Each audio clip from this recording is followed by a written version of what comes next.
என் அன்பு சொந்தங்களுக்கு என் இனிய வணக்கம். இன்றைய பதிவில் நாளை வரும் 4ஆம் நாள் கந்தசஷ்டி வழிபாடு, கடன் பிரச்சனையை தீர்க்கக்கூடிய 4ஆம் நாள் சஷ்டி கந்தன் வழிபாடு, அதை பற்றி தான் இந்த பதிவில் பார்க்க போகிறோம்.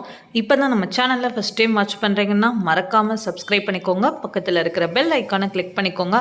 அப்போ தான் நான் எப்போல்லாம் வீடியோஸ் போடுறேனோ அப்போல்லாம் உங்களுக்கு நோட்டிஃபிகேஷன் வரும். இப்போ வீடியோக்குள்ளே போகலாம் வாங்க ஃப்ரெண்ட்ஸ்.